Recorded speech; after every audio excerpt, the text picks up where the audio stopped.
After Jacob entered Egypt, they cried to the Lord for help, and the Lord sent Moses and Aaron, who brought your ancestors out of Egypt and settled them in this place.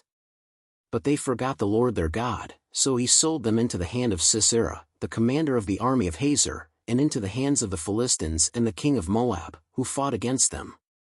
They cried out to the Lord and said, We have sinned, we have forsaken the Lord and served the Baals and the Ashtoreths. But now deliver us from the hands of our enemies, and we will serve you. Then the Lord sent Jerubbaal, Barak, Jephthah, and Samuel, and he delivered you from the hands of your enemies all around you, so that you lived in safety. But when you saw that Nahash king of the Ammonites was moving against you, you said to me, No, we want a king to rule over us, even though the Lord your God was your king. Now here is the king you have chosen, the one you asked for. See, the Lord has set a king over you. If you fear the Lord and serve and obey him and do not rebel against his commands, and if both you and the king who reigns over you follow the Lord your God, good. But if you do not obey the Lord, and if you rebel against his commands, his hand will be against you, as it was against your ancestors. Now then, stand still and see this great thing the Lord is about to do before your eyes. Is it not wheat harvest now? I will call on the Lord to send thunder and rain. And you will realize what an evil thing you did in the eyes of the Lord when you asked for a king. Then Samuel called on the Lord, and that same day the Lord sent thunder and rain. So all the people stood in awe of the Lord and of Samuel. The people all said to Samuel, Pray to the Lord your God for your servants so that we will not die, for we have added to all our other sins the evil of asking for a king. Do not be afraid, Samuel replied.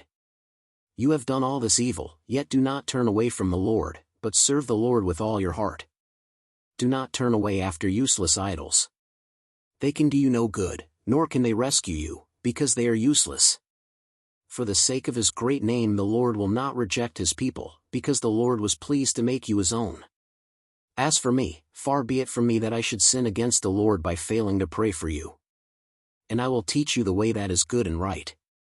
But be sure to fear the Lord and serve him faithfully with all your heart. Consider what great things he has done for you. Yet if you persist in doing evil, both you and your king will perish. Chapter 13. Saul was 30 years old when he became king, and he reigned over Israel 42 years. Saul chose 3,000 men from Israel, 2,000 were with him at Michmash and in the hill country of Bethel, and 1,000 were with Jonathan at Gibeah and Benjamin. The rest of the men he sent back to their homes. Jonathan attacked the Philistine outpost at Geba, and the Philistines heard about it.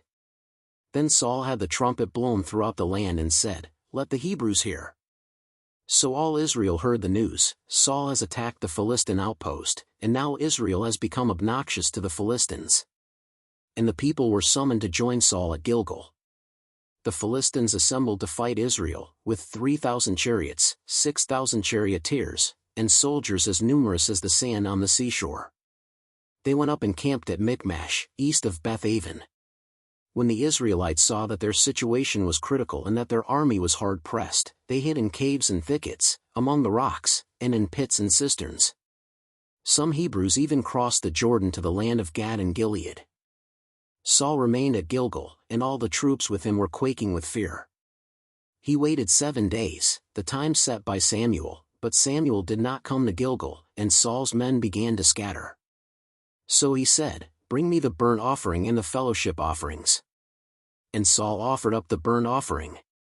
Just as he finished making the offering, Samuel arrived, and Saul went out to greet him. What have you done? Asked Samuel. Saul replied, When I saw that the men were scattering, and that you did not come at the set time, and that the Philistines were assembling at Michmash, I thought, Now the Philistines will come down against me at Gilgal, and I have not sought the Lord's favor. So I felt compelled to offer the burnt offering. You have done a foolish thing, Samuel said. You have not kept the command the Lord your God gave you. If you had, he would have established your kingdom over Israel for all time. But now your kingdom will not endure. The Lord has sought out a man after his own heart and appointed him ruler of his people, because you have not kept the Lord's command. Then Samuel left Gilgal and went up to Gibeah and Benjamin, and Saul counted the men who were with him. They numbered about 600. Saul and his son Jonathan and the men with them were staying in Gibeah and Benjamin, while the Philistines camped at Michmash. Raiding parties went out from the Philistine camp in 3 detachments. One turned toward Ophrah in the vicinity of Shul, another toward Beth-horon, and the third toward the borderland overlooking the valley of Zeboim facing the wilderness. Not a blacksmith could be found in the whole land of Israel, because the Philistines had said, "Otherwise the Hebrews will make swords or spears." So all Israel went down to the Philistines to have their plow points, mattocks, axes, and sickles sharpened. The price was 2/3 of a shekel for sharpening plow points and mattocks, and 1/3 of a shekel for sharpening forks and axes and for repointing goads. So on the day of the battle not a soldier with Saul and Jonathan had a sword or spear in his hand, only Saul and his son Jonathan had them. Now a detachment of Philistines had gone out to the pass at Michmash. Chapter 14. One day Jonathan son of Saul said to his young armor-bearer, "Come, let's go over to the Philistine outpost on the other side." But he did not tell his father. Saul was staying on the outskirts of Gibeah under a pomegranate tree in Migron. With him were about 600 men, among whom was Ahijah, who was wearing an ephod. He was a son of Ichabod's brother Ahitub son of Phinehas, the son of Eli, the Lord's priest in Shiloh. No one was aware that Jonathan had left. On each side of the pass that Jonathan intended to cross to reach the Philistine outpost was a cliff, one was called Bozez and the other Sinai. One cliff stood to the north toward Michmash, the other to the south toward Geba. Jonathan said to his young armor-bearer, "Come, let's go over to the outpost of those uncircumcised men. Perhaps the Lord will act in our behalf. Nothing can hinder the Lord from saving, whether by many or by few." "Do all that you have in mind," his armor-bearer said. "Go ahead, I am with you heart and soul." Jonathan said, "Come on, then, we will cross over toward them and let them see us. If they say to us, 'Wait there until we come to you,' we will stay where we are and not go up to them. But if they say, 'Come up to us,' we will climb up, because that will be our sign that the Lord has given them into our hands." So both of them showed themselves to the Philistine outpost. "Look," said the Philistines. "The Hebrews are crawling out of the holes they were hiding in." The men of the outpost shouted to Jonathan and his armor-bearer, "Come up to us and we'll teach you a lesson." So Jonathan said to his armor-bearer, "Climb up after me, the Lord has given them into the hand of Israel." Jonathan climbed up, using his hands and feet, with his armor-bearer right behind him. The Philistines fell before Jonathan, and his armor-bearer followed and killed behind him.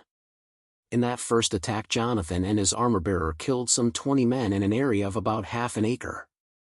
Then panic struck the whole army, those in the camp and field, and those in the outposts and raiding parties, and the ground shook. It was a panic sent by God. Saul's lookouts at Gibeah and Benjamin saw the army melting away in all directions. Then Saul said to the men who were with him, "Muster the forces and see who has left us." When they did, it was Jonathan and his armor-bearer who were not there. Saul said to Ahijah, "Bring the ark of God." At that time it was with the Israelites. While Saul was talking to the priest, the tumult in the Philistine camp increased more and more. So Saul said to the priest, "Withdraw your hand." Then Saul and all his men assembled and went to the battle. They found the Philistines in total confusion, striking each other with their swords. Those Hebrews who had previously been with the Philistines and had gone up with them to their camp went over to the Israelites who were with Saul and Jonathan. When all the Israelites who had hidden in the hill country of Ephraim heard that the Philistines were on the run, they joined the battle in hot pursuit. So on that day the Lord saved Israel, and the battle moved on beyond Beth-aven. Now the Israelites were in distress that day, because Saul had bound the people under an oath, saying, "Cursed be anyone who eats food before evening comes, before I have avenged myself on my enemies." So none of the troops tasted food. The entire army entered the woods, and there was honey on the ground. When they went into the woods, they saw the honey oozing out, yet no one put his hand to his mouth, because they feared the oath. But Jonathan had not heard that his father had bound the people with the oath, so he reached out the end of the staff that was in his hand and dipped it into the honeycomb. He raised his hand to his mouth, and his eyes brightened. Then one of the soldiers told him, "Your father bound the army under a strict oath, saying, 'Cursed be anyone who eats food today.' That is why the men are faint." Jonathan said, "My father has made trouble for the country. See how my eyes brighten when I tasted a little of this honey." How much better it would have been if the men had eaten today some of the plunder they took from their enemies. Would not the slaughter of the Philistines have been even greater? That day, after the Israelites had struck down the Philistines from Michmash to Aijalon, they were exhausted. They pounced on the plunder and, taking sheep, cattle and calves, they butchered them on the ground and ate them, together with the blood. Then someone said to Saul, "Look, the men are sinning against the Lord by eating meat that has blood in it." "You have broken faith," he said. "Roll a large stone over here at once." Then he said, "Go out among the men and tell them, each of you bring me your cattle and sheep, and slaughter them here and eat them. Do not sin against the Lord by eating meat with blood still in it." So everyone brought his ox that night and slaughtered it there. Then Saul built an altar to the Lord. It was the first time he had done this. Saul said, "Let us go down and pursue the Philistines by night and plunder them till dawn, and let us not leave one of them alive." "Do whatever seems best to you," they replied. But the priest said, "Let us inquire of God here." So Saul asked God, "Shall I go down and pursue the Philistines? Will you give them into Israel's hand?" But God did not answer him that day. Saul therefore said, "Come here, all you who are leaders of the army, and let us find out what sin has been committed today. As surely as the Lord who rescues Israel lives, even if the guilt lies with my son Jonathan, he must die." But not one of them said a word. Saul then said to all the Israelites, "You stand over there, I and Jonathan my son will stand over here." "Do what seems best to you," they replied. Then Saul prayed to the Lord, the God of Israel, "Why have you not answered your servant today? If the fault is in me or my son Jonathan, respond with Urim, but if the men of Israel are at fault, respond with Thummim." Jonathan and Saul were taken by lot, and the men were cleared. Saul said, "Cast the lot between me and Jonathan my son." And Jonathan was taken. Then Saul said to Jonathan, "Tell me what you have done." So Jonathan told him, "I tasted a little honey with the end of my staff. And now I must die."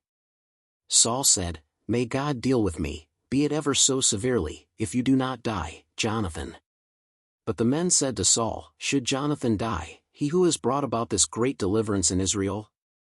Never. As surely as the Lord lives, not a hair of his head will fall to the ground, for he did this today with God's help." So the men rescued Jonathan, and he was not put to death. Then Saul stopped pursuing the Philistines, and they withdrew to their own land. After Saul had assumed rule over Israel, he fought against their enemies on every side: Moab, the Ammonites, Edom, the kings of Zobah, and the Philistines. Wherever he turned, he inflicted punishment on them. He fought valiantly and defeated the Amalekites, delivering Israel from the hands of those who had plundered them. Saul's sons were Jonathan, Ishvi and Malchishua. The name of his older daughter was Merab, and that of the younger was Michal. His wife's name was Ahinoam daughter of Ahimaaz. The name of the commander of Saul's army was Abner son of Nah, and it was Saul's uncle. Saul's father Kish and Abner's father Nah were sons of Abel. All the days of Saul there was bitter war with the Philistines, and whenever Saul saw a mighty or brave man, he took him into his service. Chapter 15. Samuel said to Saul, "I am the one the Lord sent to anoint you king over his people Israel, so listen now to the message from the Lord. This is what the Lord Almighty says: I will punish the Amalekites for what they did to Israel when they waylaid them as they came up from Egypt. Now go, attack the Amalekites and totally destroy all that belongs to them. Do not spare them, put to death men and women, children and infants, cattle and sheep, camels and donkeys." So Saul summoned the men and mustered them at Tel Aim, 200,000 foot soldiers and 10,000 from Judah. Saul went to the city of Amalek and set an ambush in the ravine. Then he said to the Kenite, "Go away, leave the Amalekites so that I do not destroy you along with them, for you showed kindness to all the Israelites when they came up out of Egypt." So the Kenite moved away from the Amalekites. Then Saul attacked the Amalekites all the way from Havilah to Shur, near the eastern border of Egypt. He took Agag king of the Amalekites alive, and all his people he totally destroyed with the sword. But Saul and the army spared Agag and the best of the sheep and cattle, the fat calves and lambs, everything that was good. These they were unwilling to destroy completely, but everything that was despised and weak they totally destroyed. Then the word of the Lord came to Samuel, I regret that I have made Saul king, because he has turned away from me and has not carried out my instructions. Samuel was angry, and he cried out to the Lord all that night. Early in the morning Samuel got up and went to meet Saul, but he was told, Saul has gone to Carmel. There he has set up a monument in his own honor and has turned and gone on down to Gilgal. When Samuel reached him, Saul said, The Lord bless you. I have carried out the Lord's instructions. But Samuel said, What then is this bleating of sheep in my ears? What is this lowing of cattle that I hear? Saul answered, The soldiers brought them from the Amalekites. They spared the best of the sheep and cattle to sacrifice to the Lord your God, but we totally destroyed the rest. Enough! Samuel said to Saul. Let me tell you what the Lord said to me last night. Tell me, Saul replied. Samuel said, Although you were once small in your own eyes, did you not become the head of the tribes of Israel? The Lord anointed you king over Israel. And he sent you on a mission, saying, Go and completely destroy those wicked people, the Amalekites, wage war against them until you have wiped them out. Why did you not obey the Lord? Why did you pounce on the plunder and do evil in the eyes of the Lord? But I did obey the Lord, Saul said. I went on the mission the Lord assigned me. I completely destroyed the Amalekites and brought back Agag their king. The soldiers took sheep and cattle from the plunder, the best of what was devoted to God, in order to sacrifice them to the Lord your God at Gilgal. But Samuel replied, Does the Lord delight in burnt offerings and sacrifices? As much as in obeying the Lord? To obey is better than sacrifice. And to heed is better than the fat of rams. For rebellion is like the sin of divination, and arrogance like the evil of idolatry. Because you have rejected the word of the Lord. He has rejected you as king. Then Saul said to Samuel, I have sinned. I violated the Lord's command and your instructions. I was afraid of the men and so I gave in to them. Now I beg you, forgive my sin and come back with me, so that I may worship the Lord. But Samuel said to him, I will not go back with you. You have rejected the word of the Lord, and the Lord has rejected you as king over Israel. As Samuel turned to leave, Saul caught hold of the hem of his robe, and it tore. Samuel said to him, The Lord has torn the kingdom of Israel from you today and has given it to one of your neighbors, to one better than you. He who is the glory of Israel does not lie or change his mind, for he is not a human being, that he should change his mind. Saul replied, I have sinned. But please honor me before the elders of my people and before Israel, come back with me, so that I may worship the Lord your God. So Samuel went back with Saul, and Saul worshipped the Lord. Then Samuel said, Bring me Agag king of the Amalekites. Agag came to him in chains. And he thought, Surely the bitterness of death is past. But Samuel said, As your sword has made women childless, so will your mother be childless among women. And Samuel put Agag to death before the Lord at Gilgal. Then Samuel left for Ramah, but Saul went up to his home in Gibeah of Saul. Until the day Samuel died, he did not go to see Saul again, though Samuel mourned for him. And the Lord regretted that he had made Saul king over Israel. Chapter 16. The Lord said to Samuel, How long will you mourn for Saul, since I have rejected him as king over Israel? Fill your horn with oil and be on your way. I am sending you to Jesse of Bethlehem. I have chosen one of his sons to be king. But Samuel said, How can I go? If Saul hears about it, he will kill me.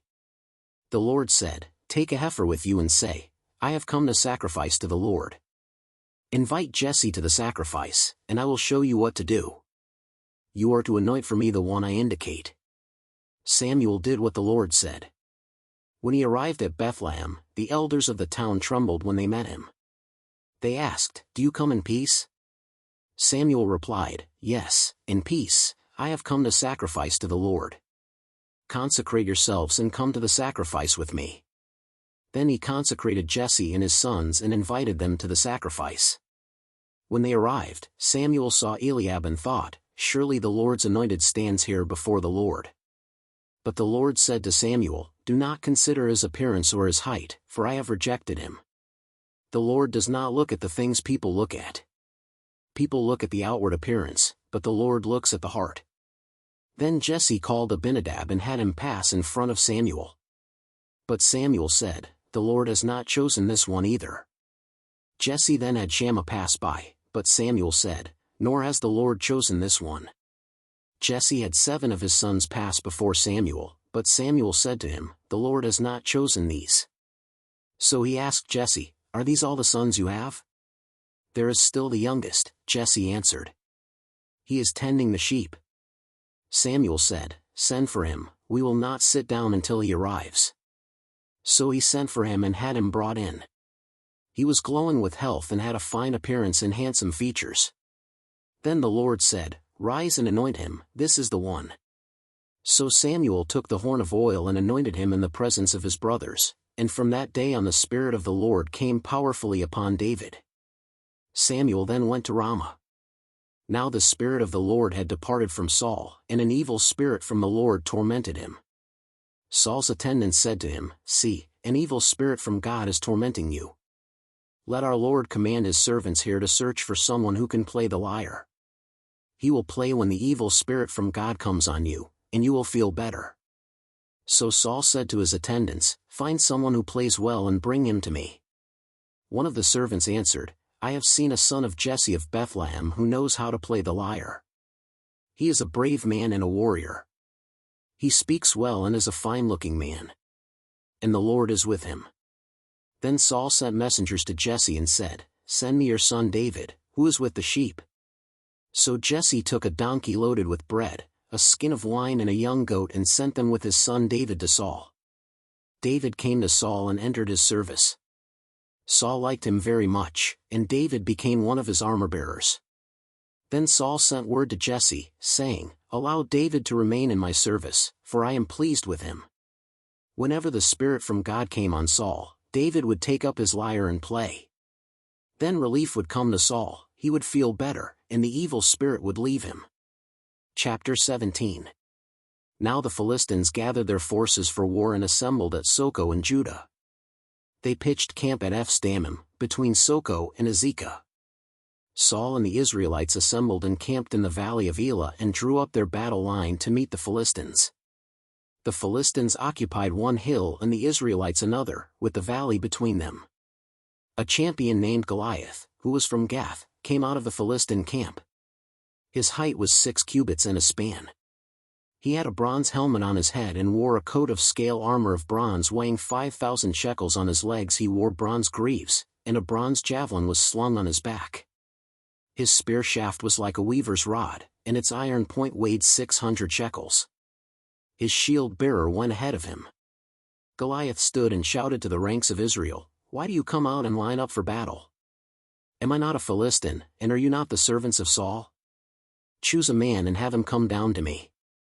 If he is able to fight and kill me, we will become your subjects, but if I overcome him and kill him, you will become our subjects and serve us." Then the Philistines said, "This day I defy the armies of Israel. Give me a man and let us fight each other." On hearing the Philistines' words, Saul and all the Israelites were dismayed and terrified. Now David was the son of an Ephrathite named Jesse, who was from Bethlehem in Judah. Jesse had 8 sons, and in Saul's time he was very old. Jesse's 3 oldest sons had followed Saul to the war. The firstborn was Eliab, the second, Abinadab, and the third, Shammah. David was the youngest. The 3 oldest followed Saul, but David went back and forth from Saul to tend his father's sheep at Bethlehem. For 40 days the Philistine came forward every morning and evening and took his stand. Now Jesse said to his son David, "Take this ephah of roasted grain and these 10 loaves of bread for your brothers and hurry to their camp. Take along these 10 cheeses to the commander of their unit. See how your brothers are and bring back some assurance from them. They are with Saul and all the men of Israel in the valley of Elah, fighting against the Philistines." Early in the morning David left the flock in the care of a shepherd, loaded up and set out, as Jesse had directed. He reached the camp as the army was going out to its battle positions, shouting the war cry.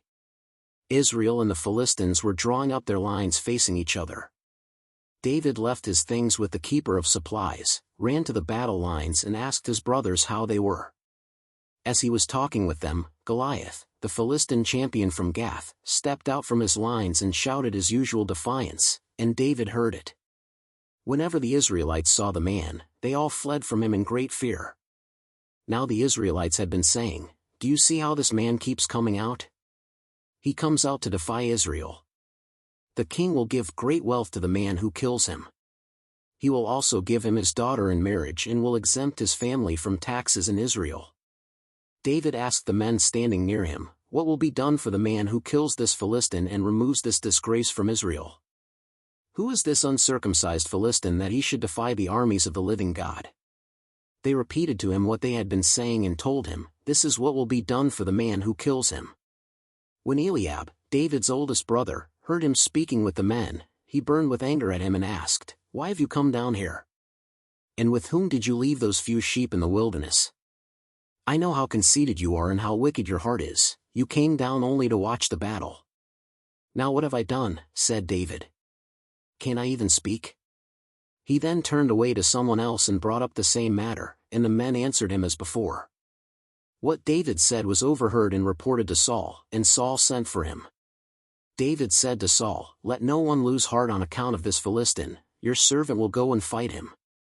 Saul replied, "You are not able to go out against this Philistine and fight him, you are only a young man, and he has been a warrior from his youth."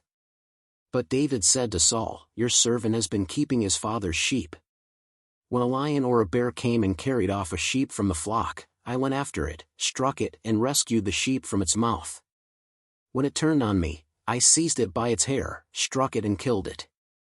Your servant has killed both the lion and the bear. This uncircumcised Philistine will be like one of them, because he has defied the armies of the living God. The Lord who rescued me from the paw of the lion and the paw of the bear will rescue me from the hand of this Philistine." Saul said to David, "Go, and the Lord be with you."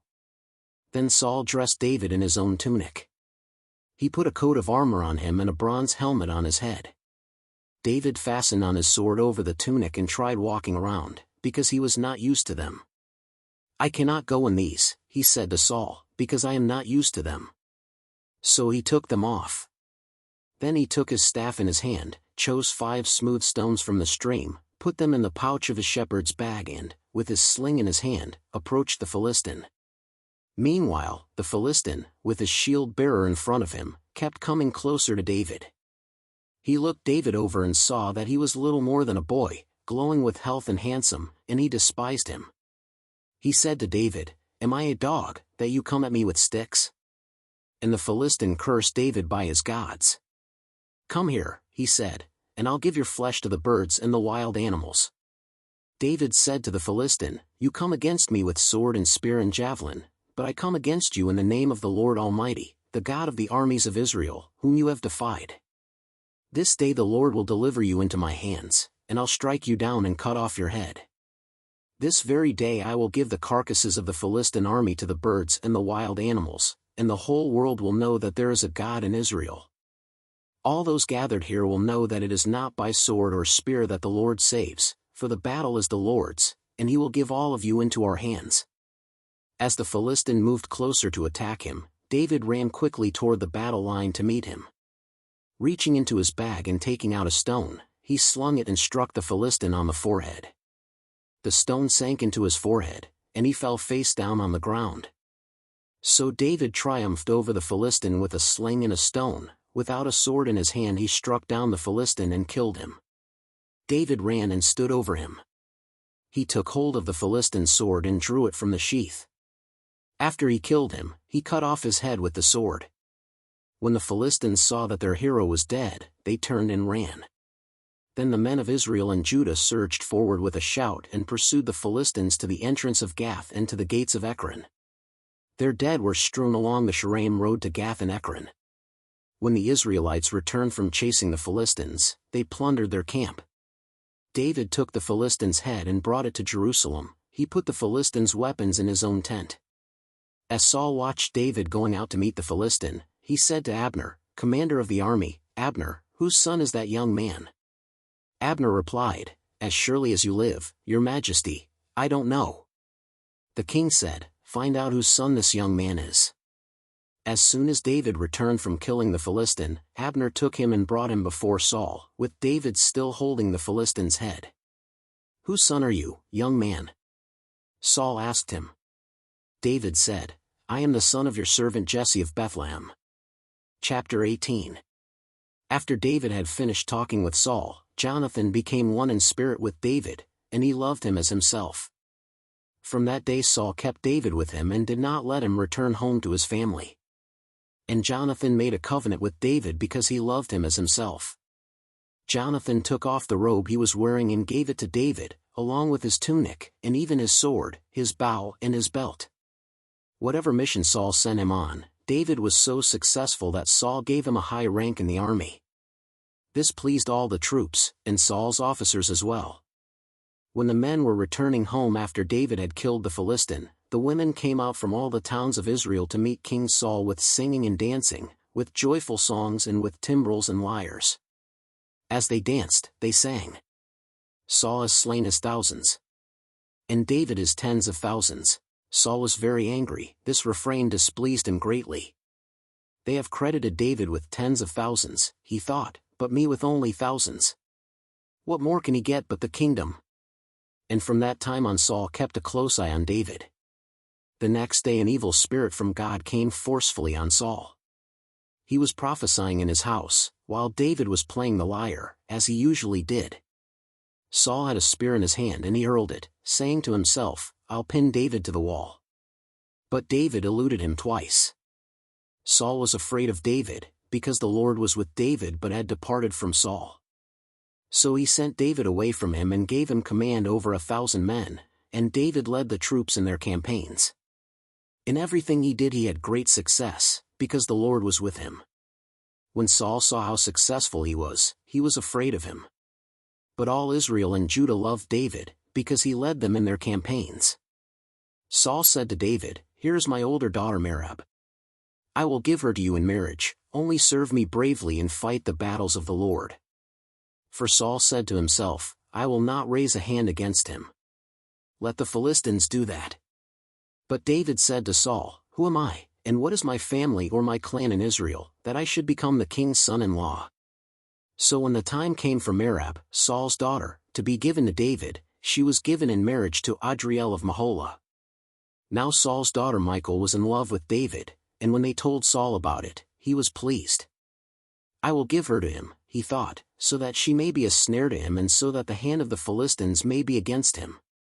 So Saul said to David, Now you have a second opportunity to become my son-in-law. Then Saul ordered his attendants, Speak to David privately and say, Look, the king likes you, and his attendants all love you, now become his son-in-law. They repeated these words to David. But David said, Do you think it is a small matter to become the king's son-in-law?